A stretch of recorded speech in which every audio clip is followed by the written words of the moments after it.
Alors, on va essayer de continuer le mama. Donc là, normalement, on avait déjà commencé le paragraphe d'Aleph, mais je pense qu'on va essayer de reprendre un petit peu à cet endroit-là.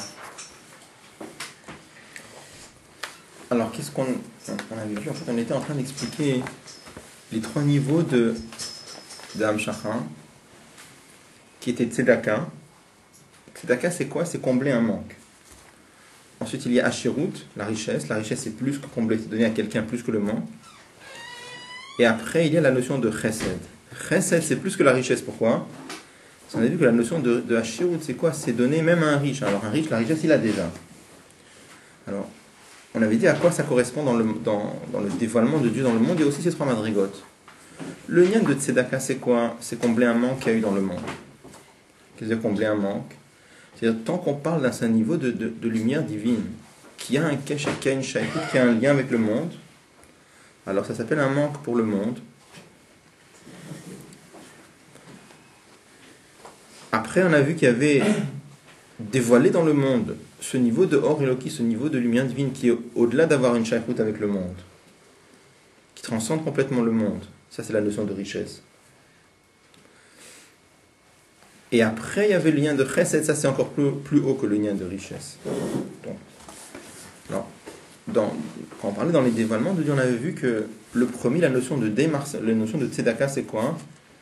C'est pas simplement cette lumière divine qui s'habille dans le monde et qui est voilée, mais même cette lumière divine qui est au-dessus du monde. Ce qu'on appelle Arir. Arir, c'est Chitzoniut Aketer. Puisqu'à la fin, c'est un niveau de Dieu qui est Shoresh, qui est la source du monde. Alors ça a un rapport avec le monde. On avait vu que il y avait ce niveau d'Akadosh Baruch Hu qu'on appelle les 10 Séphirot. Et il y avait ce niveau d'Akadosh Baruch Hu qui est au-delà des 10 Séphirot. On appelle En Sof. Et entre les deux, il y a un intermédiaire qui s'appelle Keter. Et dans Keter, il y a deux parties. Chitzoniut Keter, la partie superficielle de Keter. Et Pnimut Keter. Chitzoniut Keter, la partie superficielle de Keter, ça s'appelle Arir. Et ça, c'est ce niveau de Dieu qui a un rapport avec le monde. Parce qu'on avait dit que dans un niveau intermédiaire, pourquoi ce niveau il est intermédiaire? Parce qu'il a toujours, il est en relation avec le Elion et avec le Tarton. Il a un niveau qui est en relation avec le haut et un niveau qui est en relation avec le bas. Donc dans Keter, il y a deux niveaux. Il y a un niveau de Keter qui est plus lié avec le monde, ça c'est Shoresh Ane et Tsalim, ce qu'on appelle Arir Hanpin. C'est la volonté. Ensuite, il y a Atikyomin. Atikyomin, c'est au niveau de Dieu qui est détaché du monde. Et après, il y a... Et ça, c'est l'union de richesse. Ça, c'était la Hamshacha qu'il y avait à l'époque de Shlomo HaMelech. On a vu que Shlomo HaMelech, c'était la richesse. Et après, il y a l'union de Chesed. Qu'est-ce que l'union de Chesed? Comme on va le voir, ça, c'est la notion de Pnimut Atik. On a vu que dans Atik, il y a Atik lui-même et il y a Pnimut Atik. Pnimut Atik, on avait dit, c'est le En-Sof qui est dans Atik. Alors, on reviendra là-dessus, ce sont des notions un peu compliquées, mais on va avancer dans le Mama.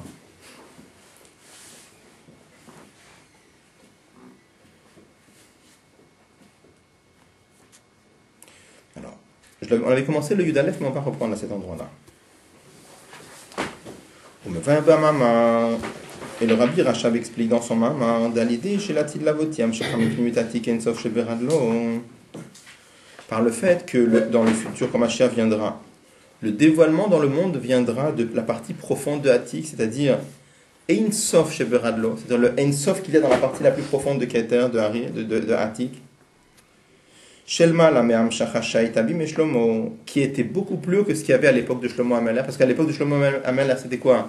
C'était Atik seulement. Alors on aura Ein Sof Shebeatik, c'est Pnimut Atik, la partie profonde de Atik. C'est ça qui fait que le dévoilement descendra plus bas. Donc qu'est-ce que je répète? Qu'est-ce qu'il dit le Rabbi Rachab dans son Mamar? Il dit, par le fait que quand Mashiach viendra, on aura le lien de richesse, c'est-à-dire Pnimut Atik, ça fait que la lumière descendra encore plus bas.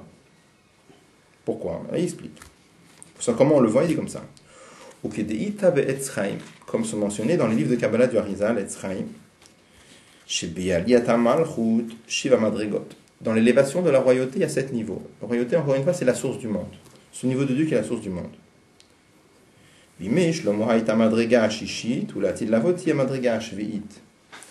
À l'époque du roi Salomon, on était déjà au 6e niveau d'élévation de la royauté.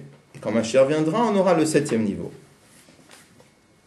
Et là-bas, il dit, quelle différence entre ces différents niveaux? Il dit comme ça.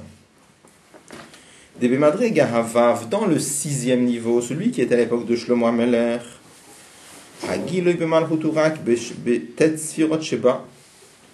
le dévoilement dans Malchut était uniquement dans les 9 séphirot de Malchut. Jusque dans la séphira des Yesod.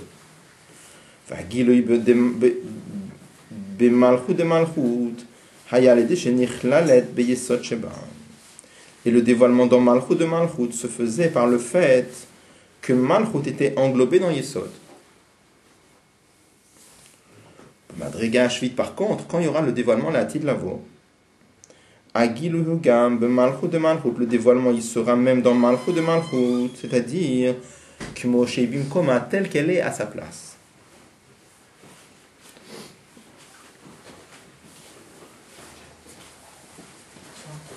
Alors, techniquement parlant d'abord, on avait déjà vu que dans chacune des séphirotes, il y a les 10 autres. Donc dans Malchut, dans la royauté, il y a aussi les 10 séphirotes.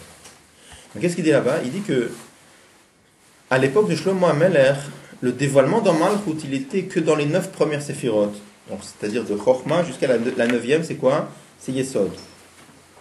Donc en lisant le Mamar là-bas, on a l'impression que, en lisant, parce que ça c'est marqué dans l'Arizal, en lisant l'Arizal, on a l'impression que le dévoilement dans Malchut de Malchut, il n'y avait pas du tout. Puisqu'il a l'air de dire que ça s'arrête à Yesod. Donc ça s'arrête à Yesod. Donc le Rabbi Rachav, déjà dans le Mamar, il explique que c'est pas tout à fait comme ça qu'il faut comprendre l'Arizal. Il y avait aussi le dévoilement dans Malchut de Malchut. Seulement quoi? Malchut de Malchut, pas comme elle est à sa place. Malchut de Malchut, telle qu'elle est englobée dans Yesod. Ah, c'est des notions de Kabbalah, on comprend. On va voir tout de suite, le Rabbi va expliquer après. D'accord? Mais déjà, ce que je veux dire, c'est déjà c'est pas évident. Quand on lit le Harizal, déjà on ne comprend pas ça forcément. Parce que qu'est-ce qu'il dit le Harizal? Le Harizal, il dit que le dévoilement, il était jusqu'à Yesod. Tu comprends? Et pas dans et Malchut de Yesod de Malchut, mais pas Malchut de Malchut. Comme ça, on a l'impression. Déjà, le Rabbi Rachav, il dit c'est pas comme ça qu'il faut comprendre le Harizal. Le dévoilement, il était aussi dans Malchut de Malchut. Seulement quoi? Malchut de Malchut, telle qu'elle est englobée dans Yesod de Malchut. Bon, déjà, c'est déjà un premier point. On va essayer de comprendre un peu ce que ça veut dire, d'accord? Par contre, quand Mashiach viendra, donc dans la 7e élévation de Malchut, il y aura le dévoilement, y compris dans Malchut de Malchut, mais là, pas telle qu'elle est englobée dans Yesod, Malchut de Malchut, telle qu'elle est à sa place. Alors ça veut dire quoi? Au Mamshir Bamama, dans le Mamar là-bas du Rabbi Rachav, il explique la différence qu'il y a entre ces deux élévations de Malchut. Aliyah Havav bime Shlomo ve Aliyah Zayin shetil atid lavo. La 6e élévation qui était à l'époque de Shlomo HaMelech et la 7e élévation qui était à l'époque qui sera à l'époque du Mashiach. Ça concerne aussi les étincelles de divinité qui sont tombées dans le monde matériel. Alors, maintenant on va expliquer. Aïnyanou. Quel rapport? On va expliquer. Aïnyanou. Des Yesod des Nukva. La Nukva c'est Malchut, d'accord? La madriga de Yesod de Malchut c'est quoi? Uit Kashchut Hamekabel Malchut Bemashpia Ze'eranpin. C'est le lien qu'il y a entre le Mekabel, donc Malchut, et le Mashpia qui est Ze'eranpin, les Simidot. Ou Malchut de Malchut, tandis que Malchut de Malchut c'est quoi? Ou Bederech Klal, c'est Koach HaPoel Benifal. C'est ce dévoilement de Dieu qui descend dans la création pour la faire exister. C'est quoi? On a déjà eu l'occasion de donc. Dans les 10 sphirotes, comment ça se passe? Dans les 10 sphirotes, globalement, il y a quoi? Il y a 3 forces intellectuelles. Après, il y a les sentiments. Et dans les sentiments, il y a le inyan de Yesod. Yesod, c'est quoi? C'est l'attachement entre celui qui donne et celui qui reçoit. Alors, il y a les deux. Il y a la madriga de Yesod dans celui qui donne. Et là, il y a madriga de yesod dans celui qui reçoit. Par exemple, chez un maître. Qu'est-ce que la madriga de yesod chez un maître? Dans Tania, il explique, par exemple, dans Yigreta Kodesh, il dit, quand par exemple un maître explique à un élève, alors un maître, c'est pas quelqu'un qui parle en l'air, et puis éventuellement, si les élèves, ils tendent l'oreille, ils entendent. C'est pas ça. Un vrai maître avec un vrai élève, c'est quoi, hein? C'est un maître qui, au moment où il parle à l'élève, il parle à l'élève, c'est-à-dire quoi, hein? Il est lié à lui, et il aime son élève, et il veut que l'élève comprenne, et il essaye de suivre dans son regard.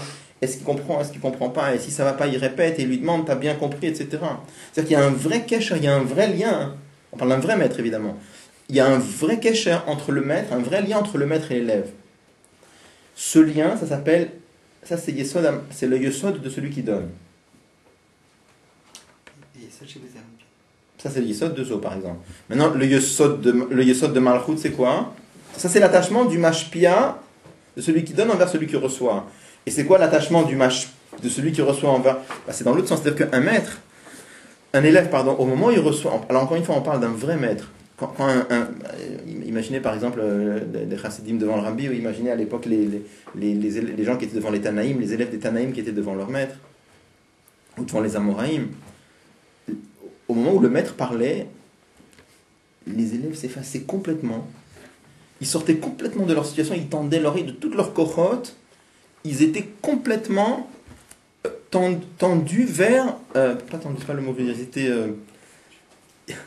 ils étaient en annulation totale devant le maître, essayaient d'entendre ce que le maître dit. C'était au moment où ils écoutaient, c'était pas cher de poser des questions.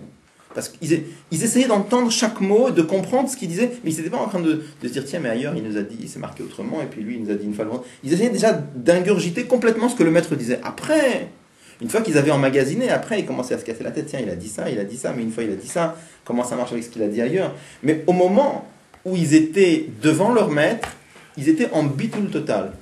Donc ce bitoul, ça s'appelle yesod. C'est-à-dire qu'ils sortent complètement d'eux-mêmes, ils sont liés complètement à leur maître pour essayer de capter ce que le maître dit. Ça, c'est le maître, ça, c'est ce qu'on appelle yesod malchut. C'est quoi malchut? Malchut, c'est le niveau qui reçoit. D'accord? Donc ça, c'est le yesod de malchut. Malchut, tel qu'il est à sa place, c'est après. Une fois que le maître, pardon, si je m'embrouille, une fois que l'élève a reçu l'enseignement de son maître, qu'il a reçu la lumière, il va travailler avec. C'est quoi il va travailler avec? Il va réviser, il va se poser des questions, il va parler avec ses amis, il va dire tiens, ailleurs on a... Mais c'est après ça seulement. D'accord? Au moment où il est en train de recevoir avec son maître, c'est pas shayar. Donc ça veut dire quoi? Ça veut dire que le yesod, c'est quoi? Le yesod de malchut. Le yesod de malchut, c'est le moment où le mekabel, il sort de lui-même et il est en effacement total devant son maître. Je dis, ça se traduit dans des halachot de kashrut. Il y a dans les dîmes de kashrut, par exemple, dans la kashérisation des ustensiles, il y a une halakha qui dit Aïdi de tarid, les mivla la palate. Quand il est occupé à avaler, il ne peut pas recracher. Parce que dans la kashérisation, c'est quoi le problème de la kashérisation des ustensiles? C'est que quand un kéli, par exemple, comment il devient taref? Parce qu'il peut avaler, dans la paroi, il peut avaler le goût de l'objet non cachère qu'on a éventuellement cuisiné dedans. Quand on veut cachériser, on cherche à faire quoi? On cherche à faire recracher. Donc il y a le fait d'avaler, il y a le fait de recracher. Donc dans l'émotion de la ça s'appelle vraiment le bala, il avale ou il recrache. Il y a la même chose pour la cachérisation de la viande. Pour la cachérisation de la viande, ils vont faire sortir le sang. Il y a des moments où, par exemple, un morceau de viande, il peut recracher du sang, mais il peut avaler le sang d'un autre morceau. Alors, un exemple. Il y a plusieurs morceaux de viande qu'on cachérise, par exemple, un sur l'autre, avec le sel pour faire sortir le sang. Donc les morceaux de viande, ils sont en train de recracher le sang. D'accord? Alors, si ce morceau de viande, il touche un autre morceau de viande en même temps, est-ce qu'il n'y a pas un problème que l'autre morceau de viande peut avaler le morceau de viande de l'autre? Donc, ça parle de ça dans les dynimes, justement. Donc il y a ce principe qui dit, au moment où il est occupé à avaler, il ne peut pas recracher, au moment où il est occupé à recracher, il ne peut pas avaler. Il y a dans les deux clalim. Donc en spirituel, ça veut dire quoi? Ça veut dire, quand quelqu'un est occupé à avaler, c'est-à-dire, en spirituel, c'est le maître, l'élève qui est devant son maître, il est occupé à quoi? Occupé à avaler. Il ne peut pas recracher. C'est-à-dire qu'il lui-même, il n'est pas shayar d'expliquer à quelqu'un d'autre à ce moment-là. Il ne peut pas ressortir le raisonnement, il ne pourra pas l'expliquer à quelqu'un. Pourquoi? Parce qu'il est bitul atsum, il est en annulation totale devant son maître au moment où il est en train de recevoir. Donc ça, c'est la notion de yesod malchut. D'accord? Donc il dit comme ça. Il dit qu'à l'époque de Shlomo HaMelech, le dévoilement, il était que dans Yesod de Malchut. Malchut de Malchut aussi, mais Malchut de Malchut tel qu'il est englobé dans Yesod. Ça veut dire tel que le Mekabel, il est en élévation vers le niveau supérieur. Mais pas tel qu'il est à sa place. Par contre, le chidouche qui aura les Atid Lavo, c'est qu'on aura le dévoilement dans la royauté qui est la source du monde, même la royauté telle qu'elle est à sa place. Il dit c'est quoi la royauté telle qu'elle est à sa place? Il dit c'est ce niveau de Or Eloki qui descend dans le monde. Ça c'est Malchut de Malchut. Le Or Eloki tel qu'il descend dans la création, là il s'occupe à recracher, si on peut dire ça. Il s'occupe à créer le monde. Il descend dans la création pour la faire exister. Donc ça c'est la notion de Malchut Shebe Malchut.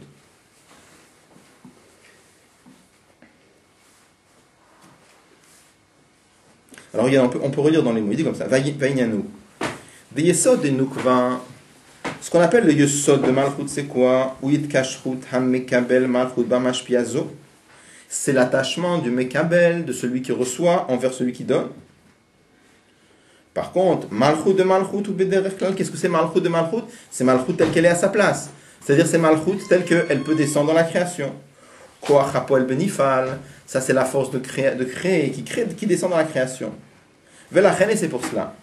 Bimé Shlomo, à l'époque de Shlomo HaMelech, le dévoilement il était où? On a dit il était Shagi lui b'malchut hayarak b'madrigat malchut kmo shayechet lezo. On a dit que le dévoilement il était où? Il était que dans Yesod de Malchut. C'est quoi Yesod de Malchut? On a dit, c'est quoi le Yesod de Malchut?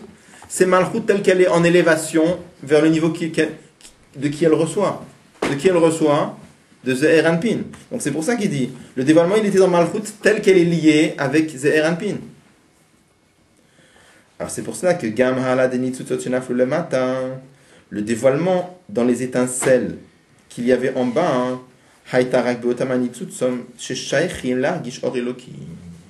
Ça ne pouvait se faire que dans ces étincelles divines qui étaient capables de sentir une lumière divine. On va tout de suite expliquer.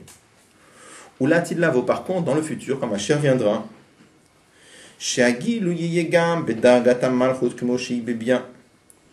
on aura le dévoilement de Dieu, même dans la royauté de Dieu, qui descend dans la création, quoi, rappelle Benifal.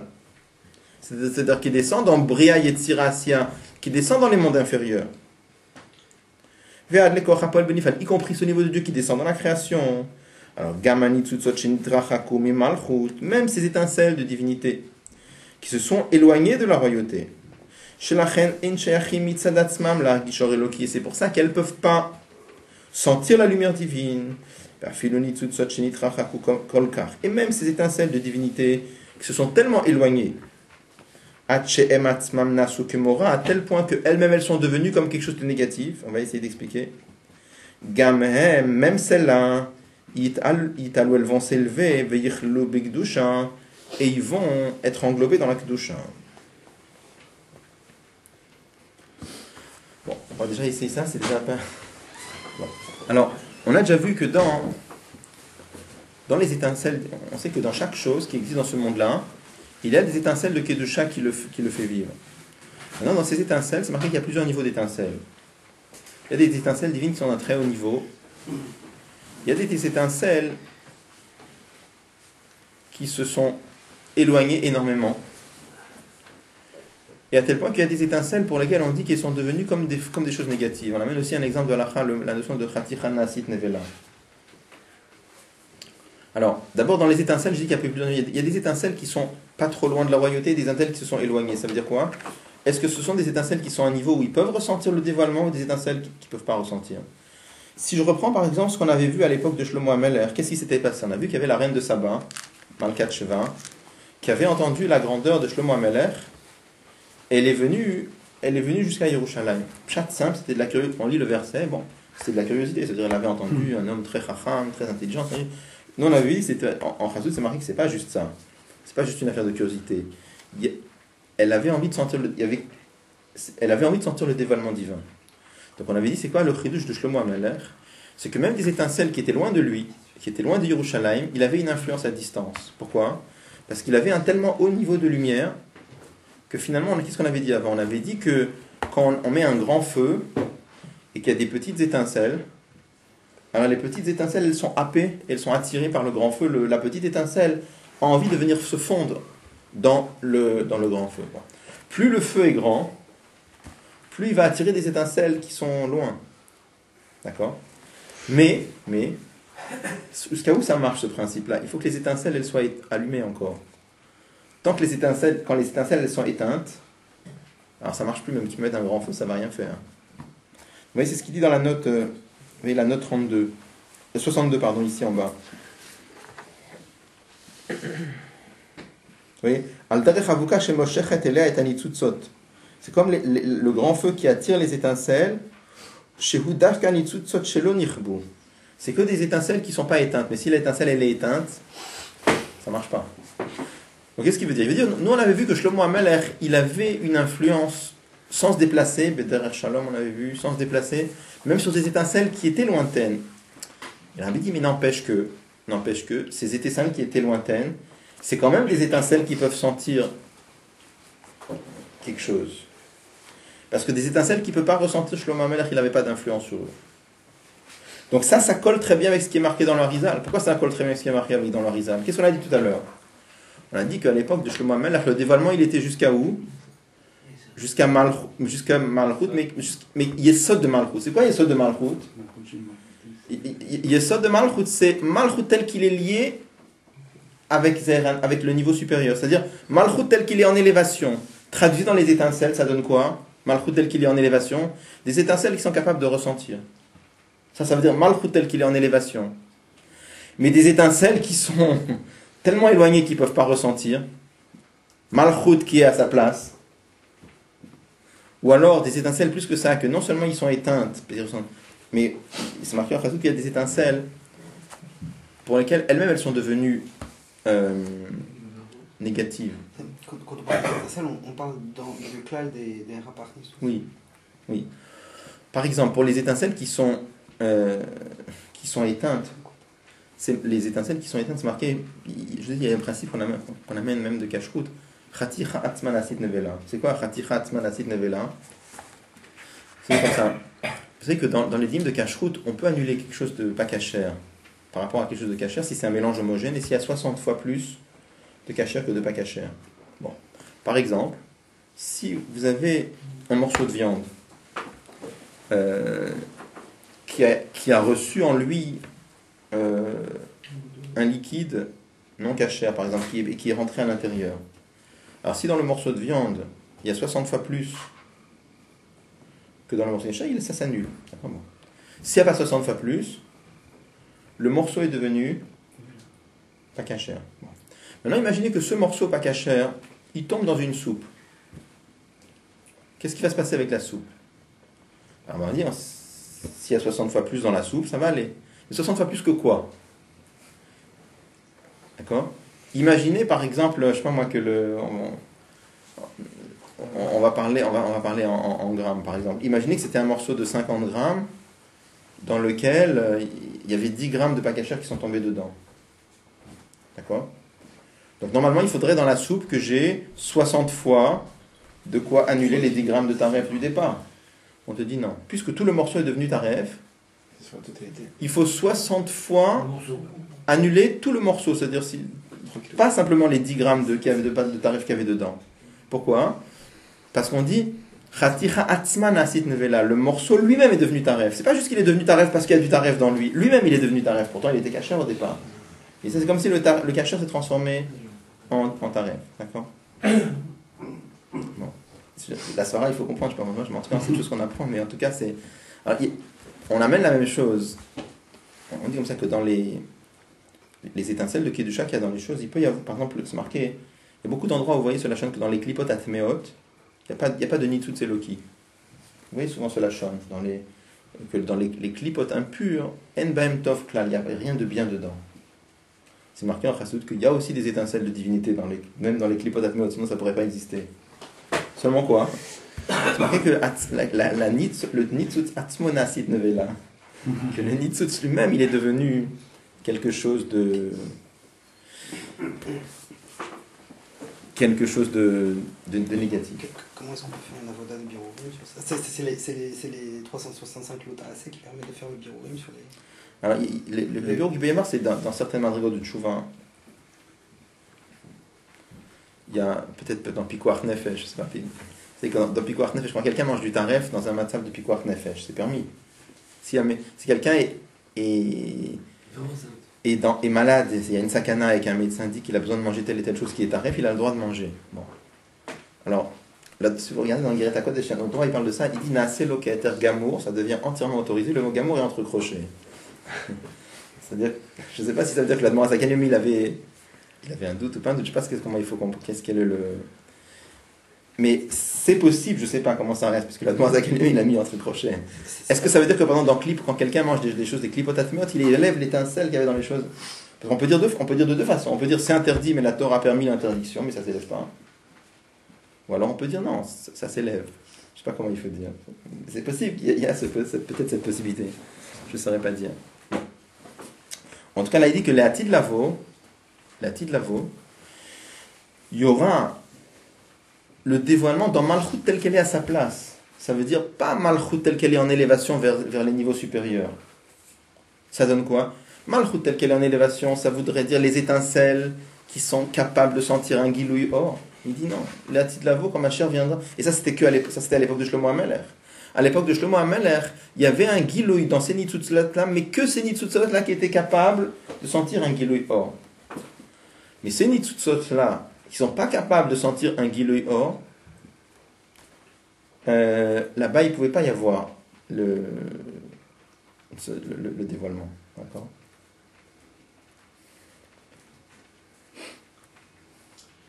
Je ne sais pas si on peut faire le lien. Mais on voit par exemple aujourd'hui, c'est la préparation à l'époque de Mashiach, on voit aujourd'hui qu'on arrive. Il y a la même chose dans les Neshamot Israël aussi. Il y a des gens qui ont des Neshamot, comme les Nitzutzot. Ah, mais il ne parle pas de ça ici, mais il y a d'autres endroits où. Il y a des Nitzutzot qui sont capables de sentir un Gilouï or. Il y a des gens qui ont une certaine sensibilité. C'est-à-dire que quand tu leur parles de choses, ça les touche. Ils sentent un certain. Il y a des gens, c'est des Neshamot, des Juifs, qui ne sentent rien du tout. Ils ne sont pas chayach de sentir le moindre Gilouï or. Tu lui dis un mot de Torah super profond ça ne le touche pas du tout. Et on voit qu'on est dans un zaman où même des Neshamot pareils aussi, on arrive à les toucher aujourd'hui. Bon, ça c'est. On va en parler après.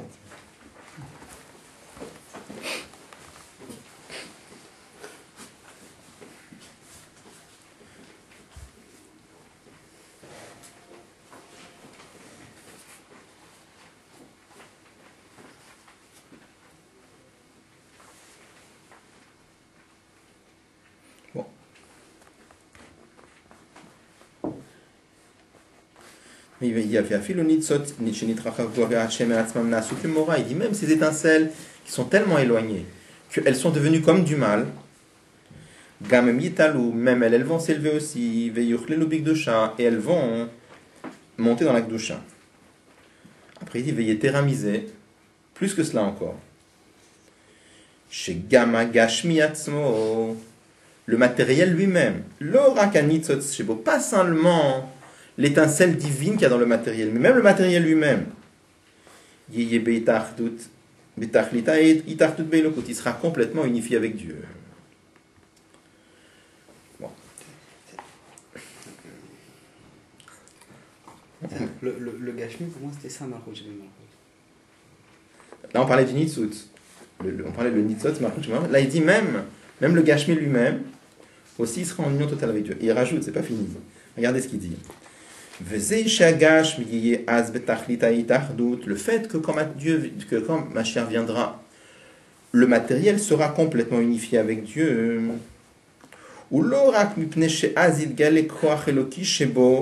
C'est pas simplement parce que va briller dans la créature cette force divine qui le fait exister.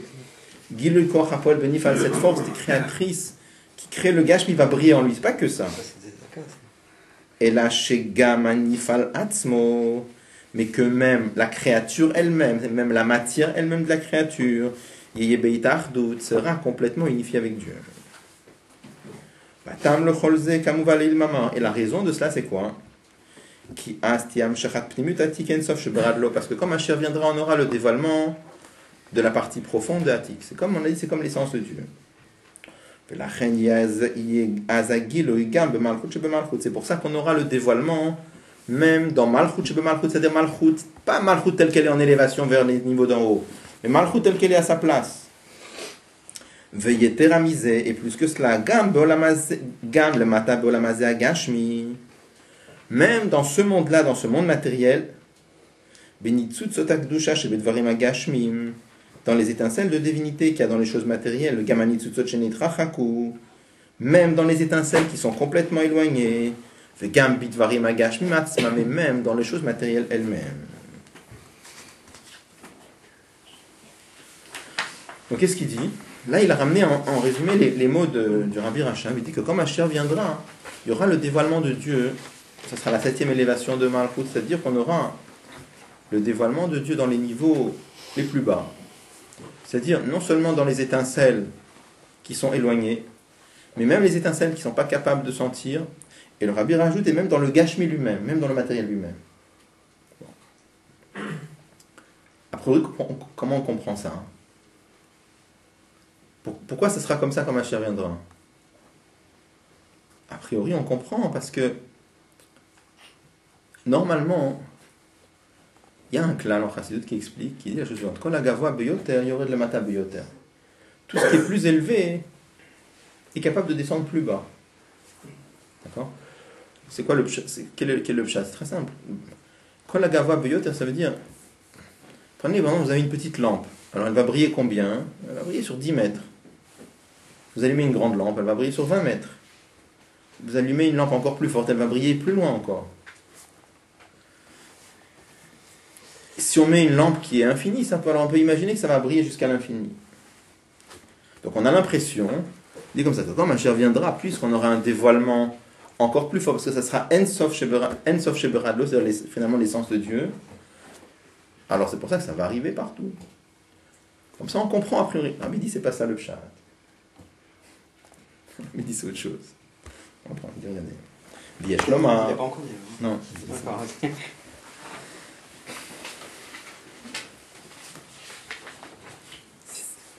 C'est quoi la question? C'est Je pense qu'il y a une question.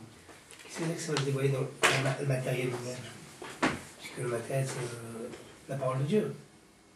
Ouais. J'attendais la question. C'est brillant.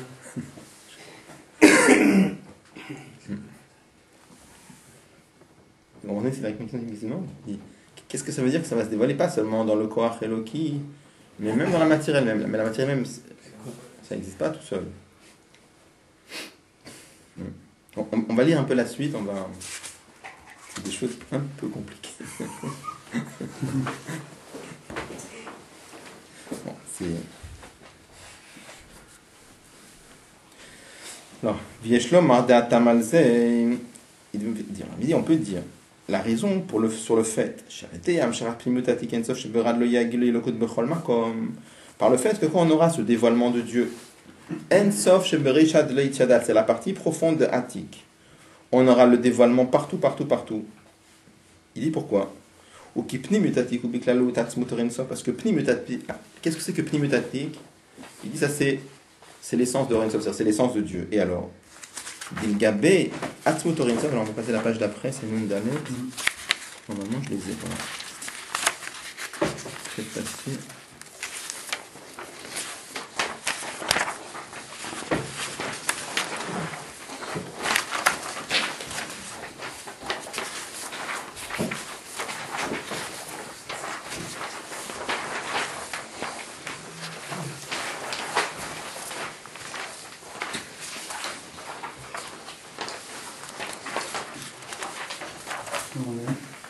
Tout le monde l'a eu?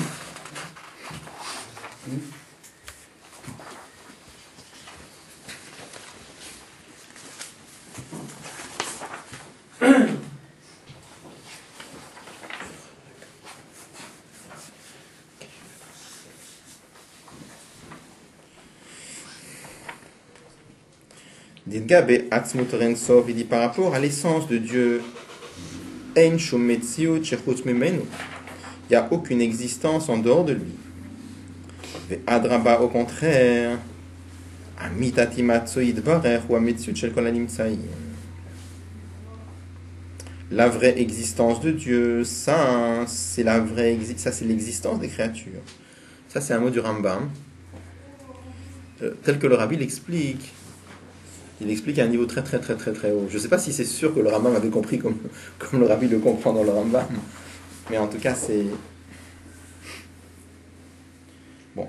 Velachem yaliedea gilui de pnimutatik, et c'est pour ça que quand on aura le dévoilement de pnimutatik, yanir gash bechol davar, on sentira dans chaque chose Shem Tziutohu Elokut, que son existence est de la divinité.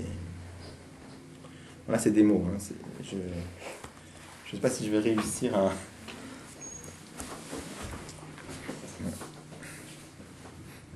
Et si on prend par exemple, en général, quand on prend par exemple Sharayichut Vaimuna, quand on prend par exemple à niveau de Memalekol Almi. Memalekol Almi, ça veut dire quoi? Il y a une force divine qui fait exister le monde. Comment on explique par rapport à Memalekol Almi, comment on explique qu'il n'y a rien en dehors de Dieu? Donc, vous comprenez comment c'est marqué dans Tanya là-bas? Comment il explique? Il explique comme ça. Il explique que... Comment il commence Sharayichut Vaimuna? Il commence à expliquer que c'est marqué tu sauras aujourd'hui qui Hachem ou Elohim, que c'est Hachem qui est Dieu dans les cieux en haut, sur la terre en bas, Einod, il n'y en a pas d'autre. Hein, il demande la question là-bas, il dit c'est bizarre parce qu'on commence en disant Veyadatayom, tu vas savoir. Et quand tu sais, ça suffit pas, il faut que sans arrêt tu médites, comme si c'était très compliqué à comprendre.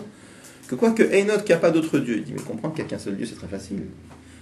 On a l'impression, parce que quand on dit, il y a des sortes de choses, que quand tu as compris, une fois tu as compris. Mais il y a des choses qui sont tellement fines que même quand tu as compris, ça s'en va de ta tête, ça te quitte, ça te fuit. Et il faut que sans arrêt tu y repenses. Donc là-bas, on a l'impression de dire, la Torah, elle te dit, Veyadat Tahayom, tu vas savoir aujourd'hui. Et quand tu sais, ça suffit pas. Va chez Vota, il faut que sans arrêt tu remédites au fait que Einod, il n'y a pas d'autre Dieu. Il dit, mais comprendre qu'il n'y a qu'un seul Dieu, c'est très facile. Donc comment il explique là-bas, à la fin? Il explique avec le pirouge du Baal Shem Tov que Einod, c'est pas à comprendre dans le sens il n'y a pas d'autre Dieu. Il faut comprendre que Einod, ça veut dire il n'y a rien d'autre. Donc nous on comprend le verset Einod, il n'y en a pas d'autre, il n'y a pas d'autre Dieu. Mais lui là, il explique là-bas, c'est pas ça le pshat. Le pshat du verset Einod, c'est il n'y a rien d'autre que Dieu. Ça c'est difficile à comprendre. Pourquoi c'est difficile à comprendre? Parce que quand nous on ouvre nos yeux, on voit que dans le monde dans lequel on est, on voit qu'il y a... Nous, on voit qu'il y a plein de choses autour de nous. Il y a des objets, il y a des gens, il y a des affaires, il y a plein de choses à part Dieu. Donc, qu'est-ce que ça veut dire qu'il n'y a que Dieu qui existe? Alors, le problème, c'est pas simplement que nous, on voit qu'il y a des choses, parce qu'on aurait pu dire, on voit faux. C'est que la Torah, elle dit, Breshit bara Elokim, Dieu a créé le ciel et la terre. Donc, on part du principe que ce que la Torah dit, c'est vrai. Et pas simplement on part du principe, mais c'est sinon toute la Torah... Quand la Torah nous demande de mettre des tefilines, si tu dis que les tefilines ça n'existe pas, et que les cuirs des tefilines n'existent pas, alors c'est quoi tout le sens des mitzvot? Tu dis que les tzitzit n'existent pas, les tefilines n'existent pas, les jours de la semaine n'existent pas. Donc il faut dire qu'il y a quelque chose. Alors comment on peut comprendre d'un côté qu'il n'y a que Dieu qui existe, puisqu'on nous dit Einod milvad, Einod, il n'y a rien d'autre que Dieu, et de l'autre côté, la Torah nous dit mais non, à part Dieu, il y a toute une série de créatures, comment ça marche? Donc, il y a le biur qui donne là-bas dans Sharayichut Vaimuna. C'est quoi le biur qui donne dans Sharayichut Vaimuna? Il explique que Dieu a créé le monde. C'est pas il a créé une seule fois. Il a créé une fois il y a 5772 ans et après ça tient tout seul. Il explique que Dieu crée le monde bechol rega verega chaque fraction de seconde. Pourquoi? Pourquoi il faut dire comme ça? Parce que il explique qu'il y a une grande différence entre un homme qui fabrique un objet, un orfèvre qui fabrique un bijoutier qui fabrique un bijou, et Akadosh Baruch Hu qui crée le monde. Parce que quand un homme fabrique quelque chose, il crée yesh me yesh, c'est-à-dire qu'il fait à partir d'un ilia, il fait un autre ilia. Il prend un bloc d'or, il fait un bracelet, par exemple, ou une bague. Alors que Dieu crée yesh me, il crée ex nihilo. C'est pour ça, dit-il là-bas, que quand Dieu crée un objet, quand un homme crée un objet, une fois que l'homme l'a fabriqué, ça tient tout seul. Par contre, quand Dieu fait quelque chose, ça ne peut pas tenir, il faut que sans arrêt il le recrée. Quelle est la svara? On a déjà eu l'occasion de voir ensemble plusieurs fois. L'idée c'est la suivante. D'abord, pour bien comprendre, il faut bien mieux comprendre pourquoi est-ce qu'on dit que quand l'homme fabrique un objet, pourquoi c'est yesh mi yesh? Alors on comprend que la matière or, elle était là avant et elle est là maintenant, il n'a rien changé. Mais pourquoi je peux pas imaginer qu'il fabrique un objet avec une forme complètement originale? Pourquoi je peux pas dire que ça c'est yesh me'ayin? Cette forme hier, elle n'était pas là, aujourd'hui elle est là. D'accord? On a déjà vu ensemble plusieurs fois c'est quoi le pshat. Pourquoi quand il crée une forme originale qui n'existe pas, par exemple, pourquoi on peut pas dire que cette forme elle est yesh me'ayin?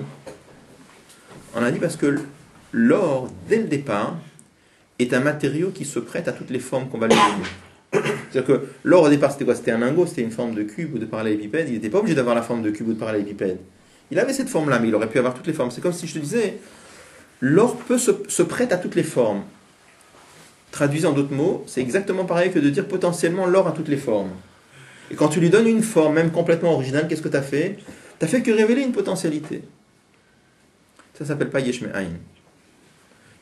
Ça s'appelle yesh mi yesh. C'était potentiel et c'est devenu concret.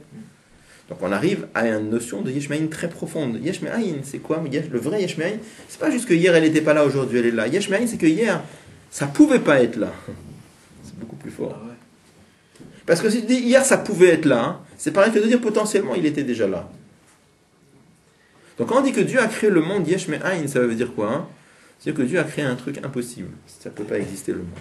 Le monde, c'est quelque chose de complètement impossible. Ça ne peut pas exister. Pourquoi ça existe? Parce que comme Akadosh Baruch Hu Ekol Yachol, il peut tout faire, même les choses les plus impossibles. Lui, il peut faire qu'il y aura un monde. Alors même si maintenant il a créé à la première seconde, mais c'est toujours impossible.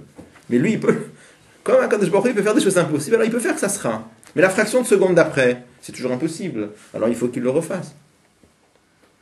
Parce que c'est comme, on a donné l'exemple de la pierre. Quand un homme prend une pierre et il jette la pierre, est-ce qu'il y a une seconde où la pierre elle vole toute seule? Non. La nature d'une pierre c'est de tomber vers le bas, d'être soumise à la pesanteur. Quand un homme jette une pierre, qu'est-ce qu'il fait? Il met une énergie dans la pierre qui tire la pierre vers le haut. Donc la pierre elle monte. Comment elle monte? Est-ce que je peux dire au moment où la pierre elle monte, elle a perdu sa nature de descendre vers le bas? Pas du tout. Elle a toujours cette nature de tomber vers le bas. Mais pourquoi elle monte vers le haut? Parce qu'il y a, c'est comme si il y a deux choses. Il y a sa nature à elle. Sa nature à elle c'est de tomber. Pourquoi elle ne tombe pas? Parce qu'il y a la force que l'homme a mis dedans, l'énergie que l'homme a mis dedans, qui lui fait faire le contraire. La même chose ici. Et c'est pour ça qu'il n'y a pas une seule seconde où la pierre elle vole toute seule. Si elle était toute seule, elle tomberait. Et vraiment, quand la force que l'homme a mis dedans s'annule, ça retombe. La même chose le monde. Dieu a créé un monde, c'est un truc impossible. Et c'est toujours impossible. Donc c'est comme si je disais, dans le monde, il y a deux choses. Il y a la nature profonde du monde, c'est qu'il ne peut pas exister. Et même quand Dieu le crée aussi, il ne peut toujours pas exister. Simplement, comme dans la pierre, il y a deux choses. Il y a la pierre de par elle-même, sa nature c'est de tomber. La force de l'homme fait que ça monte. La même chose. La nature du monde de par lui-même, c'est quelque chose qui ne peut pas exister, c'est impossible. Et comme Akadosh Baruch Hu, il est Kol Yachol, lui, il fait chaque seconde que le monde va exister. D'accord? Donc pratiquement, le monde existe. Mais c'est comme la pierre. D'accord? Alors maintenant, si je vous pose une autre question, regardez, si je vous demande, est-ce que la pierre est un objet volant? Est-ce que je peux dire que cette pierre-là, elle a acquis la propriété de voler? Je ne peux pas dire ça. Si je demande est-ce qu'elle vole? Oui. Est-ce qu'elle est un objet volant? Non. C'est quoi la différence? Est-ce qu'elle a acquis cette propriété? Elle n'a pas acquis la propriété. Elle-même, elle est un objet qui ne peut pas voler. Mais on l'a fait voler. Donc je ne peux pas dire que la pierre est un objet volant. Je peux dire qu'elle vole, mais elle n'est pas un objet volant. Un oiseau, c'est un objet volant, mais pas la pierre. Pareil pour le monde. Est-ce que je peux dire que le monde existe? Oui. Est-ce que je peux dire que le monde est un objet existant? Non. Parce qu'à aucun moment le monde a acquis la propriété d'exister. On le fait, Akadosh Baruch Hu le fait exister. Mais à aucun moment il est devenu existant. Donc ça c'est le premier bio, d'accord? Dans Shara Yichud V'Emunah là-bas quand il explique, et il ne dit rien qui existe en dehors de Dieu. Il y a un monde entier qui existe. Alors le premier bio c'est de dire, oui il y a un monde qui existe, mais il n'est pas existant. Ça veut dire que c'est une existence toute faible. C'est-à-dire que le seul qui est vraiment existant, c'est Akadosh Baruch Hu. Et là, on dit Einod Milvado, il n'y a rien en dehors de lui.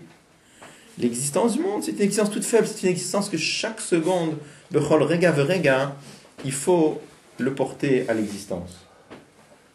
Bon. Comme la pierre. D'ailleurs, avec ça, on explique un midrash en Chassidut.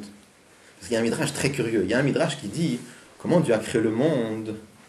C'est marqué qu'il a jeté une pierre et il a créé le monde. Incompréhensible ce midrash. Tous les commentateurs. En Chassidut, on explique Bepashtout. Très simple. Que la création du monde, elle est comparée au jet d'une pierre. Très simple. Sinon, tu comprends, c'est quoi cette histoire? Il dit, a jeté une pierre, il a créé le monde. Ça veut dire. La Terre, elle tient dans l'espace. Comment? La Terre, c'est une boule de pierre, non? Elle tient dans l'espace. Oui, non, mais Dieu a créé le monde ex nihilo, ça c'est la croyance de toute l'Israël. Quel est le pshat de ce midrash qui compare ça au jet d'une pierre? Alors on comprend bien. Bon. Donc ça c'est un premier bio pour expliquer l'unité de Dieu. L'unité de Dieu, c'est-à-dire qu'expliquer qu'il n'y a rien qui existe en dehors de Dieu. Si on l'explique comme ça, c'est-à-dire que le monde est battel. C'est-à-dire que le monde est battel. Ça veut dire que le monde n'a pas d'existence propre. Il existe parce qu'on le fait exister, mais il n'a pas d'existence propre. Mais simplement, mettons-nous 2 secondes. Enfin, on va se mettre à la fraction de seconde. À la fraction de seconde où il existe un monde. Qu'est-ce qui existe? Un monde. Il n'existe pas de lui-même, on est d'accord. Il existe parce qu'on le fait exister, d'accord. Mais qu'est-ce qu'il c'est? C'est un monde. Ça, c'est Mitzad Memale. Là, on te dit Mitzad Atzmut, c'est autre chose. Par rapport à l'essence de Dieu, c'est une autre histoire. Mais à Mitati Matsonim, c'est tout à fait autre chose. Quoi? Les créatures sont portées à l'existence par la vraie existence de Dieu. C'est-à-dire, par rapport à l'essence de Dieu, parce que ce bio qu'on vient de donner, c'est par rapport à Dvar Hashem, Meman l'école almi. Mais par rapport à l'essence de Dieu, c'est autrement. Par rapport à l'essence de Dieu, il n'y a rien qui existe, il n'y a rien.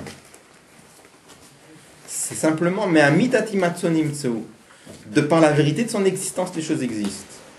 Mais par rapport à ce niveau-là, hein, c'est comme si on disait que les créatures elles-mêmes ne sont pas autre chose que de la divinité. Parce que par rapport à Mema l'école almin, qu'est-ce que je dis? Le monde, il n'a pas d'existence propre. On le fait exister chaque fraction de seconde. Mais à la fraction de seconde où il existe, qu'est-ce qui existe? Un monde.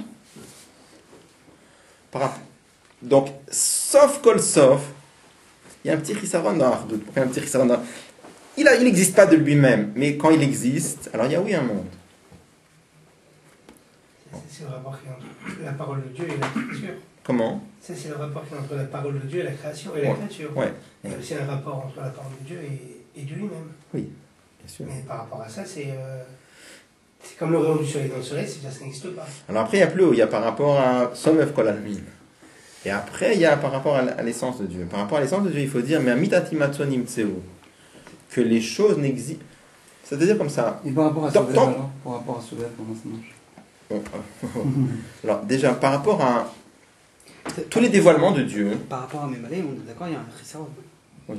Parce qu'il y a un monde qui existe quand même. Voilà. Il n'existe pas de façon indépendante. Ok, mais il existe. Ouais. Il existe, mais il n'est pas existant. Il n'a pas. D'accord. Donc, ce style d'existence, tel que Dieu il est vraiment seul. C'est pas le Chisaron, c'est un Chisaron très fin. D'accord. Mais, alors, c'est que comment on en voit une chose, c'est que quand on parle dès qu'on parle de Malek, ce sont des dévoilements de Dieu. Dès qu'on parle de dévoilement de Dieu, alors déjà, le fait même qu'on puisse dire un dévoilement de Dieu, c'est-à-dire qu'il y a la notion, enfin il y a Dieu, et il y a la notion de dévoilement, donc il y a déjà autre chose. Donc où est-ce qu'il peut y avoir la vraie ardoute? C'est que par rapport à l'essence de Dieu, il n'y a rien d'autre. Il peut y avoir rien d'autre. Par rapport à l'essence de Dieu, comment l'essence de Dieu regarde le monde, si on peut dire, le Rabbi rentre ça dans les mots du Rambam, je sais pas si le Rambam c'est à penser une chose comme ça, je ne saurais pas dire. En tout cas, le Rabbi rentre ça dans le Rambam. Le Rambam dit les mots de la vraie existence de Dieu, toutes les créatures sont portées à l'existence. Ça veut dire que par rapport à l'essence de Dieu, c'est comme si on disait tout est de la divinité, il n'y a rien d'autre. Même le monde, c'est de la divinité. Le pshat, c'est quoi de la vérité de son existence, le monde existe? C'est une existence très forte. Alors. C'est comme si on disait que toute l'existence n'est qu'une expression du fait que Dieu peut créer. Ça, c'est beaucoup plus fort que Memalé. Ah oui, c'est extrêmement fort comme une existence alors. Non, mais je veux dire, la source de l'existence du monde. Alors, ça on le voit pas maintenant aujourd'hui. Extrêmement forte.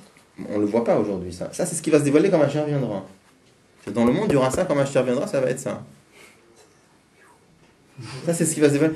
Non, pourquoi je dis ça? Parce que je dis, le Rabbi il a dit des mots bizarres ici. Il a dit tout à l'heure, par rapport à ce que tu as demandé tout à l'heure, le Rabbi a dit que quand Mashiach viendra, il y aura le dévoilement, pas simplement dans les Nitsutsot qui sont éloignés, pas simplement dans les Nitsutsot qui ne ressentent pas l'or, et pas simplement dans les Nitsutsot qui sont devenus comme quelque chose de négatif, même dans le Gashmi Atzmo. Alors, je me demandais, mais c'est quoi le Gashmi Atzmo en dehors d'eux? Il n'y a pas de... Il y a une notion que le Gashmi Atzmo, c'est Amidati Matzonim. Bon, compliqué. Hein. Donc, en résumé, oui. Alors, moi, ce que je voulais dire, donc, parce que quand on lit le Mamar du Rabbi Rachab, on a l'impression comme ça. Pourquoi le dévoilement Lati de Lavo, il sera plus bas? On a vraiment l'impression, c'est à cause. Il y a un clan en Chassidut qui dit que la Gavoa Beyoter, il y aurait de la Mata Beyoter. Tout ce qui est plus haut, ça descend plus bas. Donc, on a l'impression, pourquoi Lati de Lavo, ça descend plus bas? Parce que, comme ça vient d'un niveau de Dieu très haut, ça va descendre plus bas. Rabbi dit, Yesh Lomar, que c'est pas ça le pshat. Rabbi dit, pourquoi il y aura ce dévoilement plus bas? Parce que comme ce qui va briller, c'est quoi? C'est Atzmotorin Sof. Et par rapport à lui, il n'y a rien du tout en dehors de lui. C'est-à-dire que par rapport à Memalé aussi, on dit qu'il n'y a rien d'autre que lui. Mais là-bas, il n'y a rien d'autre que lui dans le sens, le monde n'a pas d'existence propre, mais parce qu'il est constamment porté à l'existence par Dieu. Mais quand il est porté à l'existence par Dieu, c'est oui un monde. Par rapport à Atzmotorin Sof, on dit il n'y a même pas ça. Le monde, c'est quoi? C'est que juste que Me'amitati Matzonim Tzo, rien d'autre. Donc c'est pour ça qu'on va ressentir partout. C'est autre chose. C'est pas juste à cause de quoi la Gavoa Beyoter, Yored le matin Beyoter. C'est une autre histoire complètement. C'est compliqué, oui, je sais que c'est compliqué. Je sais pas si j'arriverai à... Je sais pas comment dire ça avec des mots. C'est quelque chose que de temps en temps on arrive à sentir un tout petit déclic, après ça part. Après on ressent ça part. Je sais pas comment. C'est pas des choses simples. Hein? Le truc, d'après les mots du Rambam ici, on a l'impression que l'existence du monde, elle est au contraire, elle est oui très forte. Par rapport à même on comprend que le monde, il a une existence extrêmement faible parce qu'il n'est rien par rapport à Kadosh Baruch Hu qui lui donne la vie. Mais là, si on dit que la source de l'existence du monde, c'est Atzmut or Ensof, alors au contraire, l'existence du monde, elle est extrêmement forte. Il n'y a pas de monde. Non, il n'y a pas de monde. C'est que la divinité. C'est le contraire. Mais donc, d'où, oui, c'est fort. Oui. Puisqu'il n'y a pas de monde, alors de toute façon, puisqu'il y a Kadosh Baruch Hu, alors c'est la seule véritable existence. Donc c'est très fort. Donc le monde n'existe pas. On n'est plus existant. Non, c'est pas possible. C'est un passo qui sort pas de son plat. Le monde, il existe. Mais dans Shara Yechut Ve'emunah, il y a un chapitre, là-bas dans le chapitre 3. Hein. Il termine le pérec avec une question. Il répond plus tard. Chez Chassidim, on demande la question. C'est curieux. Pourquoi il termine le pérec avec une question? Parce que chez les Juifs, toujours, on disait... Par exemple, on disait qu'il y a certains livres qu'il ne faut pas étudier. Comme ça, on disait dans le temps. Pourquoi? Le Guide des égarés du Rambam. Pourquoi? Parce qu'il pose beaucoup de questions sur Dieu. Et des fois, les réponses, elles sont beaucoup plus loin. On dit, entre-temps, jusqu'à ce que le juif il arrive dans les chapitres à venir, alors il peut des fois s'endormir. Et il n'a pas lu la suite. Il risque de passer toute une nuit avec une question sur Dieu. Ça, c'est très grave. Il a des questions sur Dieu. Il a passé toute la nuit avec une question sur Dieu. Il aura la réponse que le lendemain. Et s'il est lent dans l'étude, que le surlendemain, ou je ne sais pas quand. Pour ça, c'est mieux de ne rentrer pas là-dedans. Alors, nous, la question, pourquoi l'Admorazaken, là-bas, il termine, il pose là-bas, il parle de Dieu, des choses très très profondes. Il pose une question, il termine le pari avec une question, il répond plus tard. Alors, Chez on dit comme ça, on dit, regarde bien la question qu'il y a là-bas. La question qu'il y a là-bas, c'est pas sur Dieu, c'est une question, est-ce que le monde, ça existe ou ça n'existe pas? Alors, ici, un juif, il passe toute la nuit avec une question, est-ce que le monde n'existe pas, c'est pas très grave. Dieu, c'est évident, est-ce que le monde, il existe, le monde, il n'existe pas? Là, on peut réfléchir, on peut vraiment se poser des questions, mais sur Dieu, il n'y a pas de question.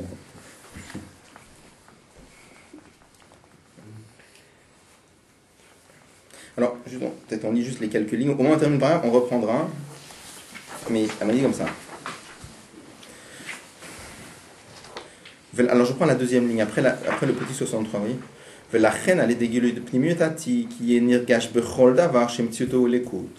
C'est pour ça que quand il y aura le dévoilement de pnimutatik, c'est-à-dire de l'essence de Dieu, on sentira dans chaque chose qu'il est de la divinité, vous voyez? Que son existence est de la divinité. C'est pas une principe. Hein? Comment? On parle de Gilouya, on parle de Yitzhak. Qu'est-ce que veut dire Gilouya Yitzhak? Ok, c'est une chose compliquée. Puis c'est Yesh Lomar, Shagilui Bolam Sheya Ledam Sharapim Metatik Legabe Matzav Olam Shaya Bimeshlomo. Dans l'ambit d'après cela, on peut dire que le dévoilement dans le monde, par rapport au dévoilement qu'il y avait à l'époque de Shlomo HaMelech, ou Gam benoga lotam advarim shegam Shlomo haya shegam bime Shlomo haya bahem giluy elokut. Ça sera même par rapport aux choses dans lesquelles il y avait déjà le dévoilement à l'époque de Shlomo HaMelech. Je veux dire par oral. Enfin, regardez. Qu'est-ce qu'on a compris jusqu'à présent? On a compris jusqu'à présent qu'à l'époque de Shlomo HaMelech, il y avait le dévoilement de Atik dans certaines parties du monde. Certaines parties du monde, ça veut dire même des nitzutot qui sont très lointaines, mais au moins celles qui sont capables de ressentir le or. Quel sera le chidouche de l'Atid Lavo, quand Mashiach viendra? C'est que même ces étincelles qui sont tellement lointaines qu'elles ne ressentent pas la lumière, même ces étincelles qui sont négatives, là-bas aussi aura le dévoilement. Sous-entendu, mais dans les autres étincelles dans lesquelles il y avait déjà un dévoilement à l'époque de Shlomo HaMelech, il n'y aura pas de chidouche dans celle-là. On avait dit que ce n'est pas juste. Même dans même dans les endroits où il y avait déjà le dévoilement à l'époque de Shlomo HaMelech, quand Mashiach viendra, ça sera un autre dévoilement aussi dedans. Pourquoi? Il dit comme ça. Parce que le dévoilement qu'il y avait à l'époque de Shlomo HaMelech, que le dévoilement venait à ce moment-là de Chitzonu, de la partie superficielle de Atik, le dévoilement était comme quelque chose de supplémentaire par rapport à la chose.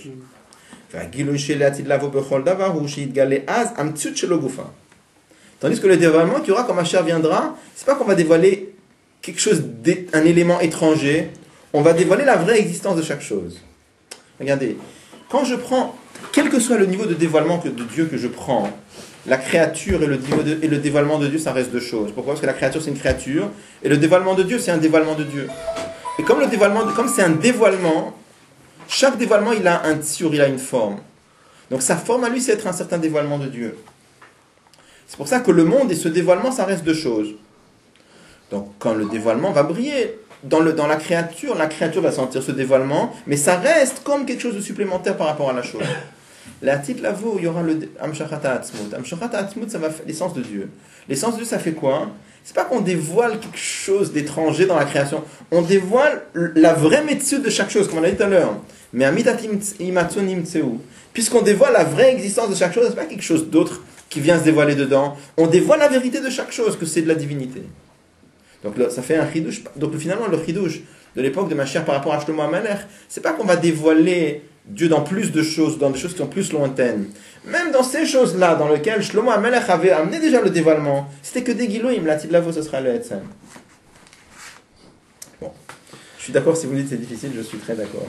C'est pas très facile. Vous savez que ce mamar-là, il y a une suite en vérité. Parce que là, il y a la suite, c'est le Hanouka, le mamar de Hanouka. J'hésite si on le fait ou si on passe à autre chose, je ne sais pas. Au revoir. Oh.